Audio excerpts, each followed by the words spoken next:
வணக்கம் நண்பர்களே. இன்னைக்கு வீடியோல நம்ம எல்லாரோட வீட்லயும் ஈஸியா செய்யக்கூடியது தான் இந்த ஜீரா தண்ணீர். இத காலையில வெறும் வயித்துல குடிச்சா நம்ம உடலுக்கு என்னென்ன நன்மைகள் கிடைக்கும்னு எல்லாத்தையும் தெளிவா தெரிஞ்சுக்க போறோம். வாங்க வீடியோக்குள்ள போகலாம். ஃபர்ஸ்ட் ஜீரா தண்ணினா என்னன்னு பார்ப்போம். ஜீரா அப்படின்னா சீரகம். நம்ம சமையல்ல தினமும் பயன்படுத்துற ஒரு சாதாரண மசாலா பொருள் தான் இது.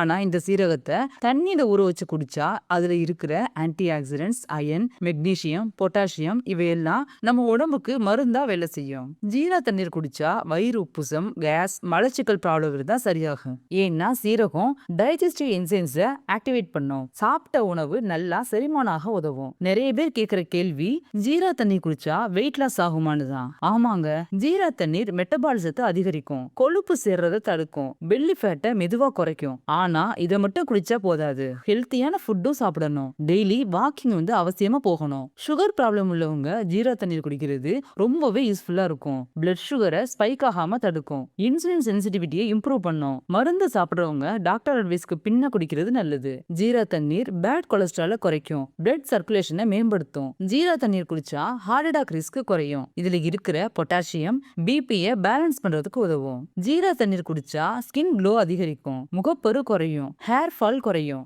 ஏன்னா இதுல இருக்கிற ஆன்டி ஆக்சிடென்ட்ஸும் அயனும் ரத்தத்தை சுத்திகரிக்கிற வேலையை செய்யும். பெண்கள் ஜீரா தண்ணீர் குடிக்கிறது ரொம்பவே நல்லது. ஜீரா தண்ணீர் குடிச்சா பீரியட் பெயின் குறையும், ஹார்மோன் பேலன்ஸ் ஆகும், டெலிவரிக்கு பின்ன லாக்டேஷன் அதிகரிக்க உதவும். கர்ப்ப காலத்துல அதிகமா குடிக்க கூடாது, டாக்டர் அட்வைஸ்க்கு பின்ன குடிக்கிறது தான் நல்லது. ஜீரா தண்ணீரை எப்படி ரெடி பண்றதுன்னு பார்ப்போம். ஒரு டீஸ்பூன் சீரகமும் ஒரு கப்பு தண்ணியும் எடுத்துக்கோங்க. நைட்டு ஒரு டீஸ்பூன் சீரகத்தை ஒரு கப்பு தண்ணியில ஊற வைங்க. காலையில எழுந்ததும் அந்த தண்ணியை கொதிக்க வச்சு குடிக்கலாம். எம்டி ஸ்டொமக்ல குடிக்கிறது ரொம்பவே நல்லது. யாரெல்லாம் கவனமா குடிக்கணும்னு பார்ப்போம். லோ பிபி உள்ளவங்க, கேஸ்ட்ரிக் அல்சர் உள்ளவங்க ஒரு நாளைக்கு ஒரு கப்பு போதும், அதிகமா குடிக்க வேண்டாம். சாதாரண சீரகம் நம்ம உடம்புக்கு இவ்வளவு பெரிய மருந்தா இருக்குன்னு இந்த வீடியோ பார்த்த பின்னாடி தெரிஞ்சிருப்பீங்க. இந்த வீடியோ கண்டிப்பா உங்களுக்கு யூஸ்ஃபுல்லா இருந்திருக்கும். இந்த வீடியோ உங்களுக்கு பிடிச்சிருந்துச்சுன்னா லைக் பண்ணுங்க, ஷேர் பண்ணுங்க. அடுத்த ஹெல்த் டிப்ஸுக்காக நம்ம சேனலை சப்ஸ்கிரைப் பண்ண மறக்காதீங்க. தேங்க்யூ.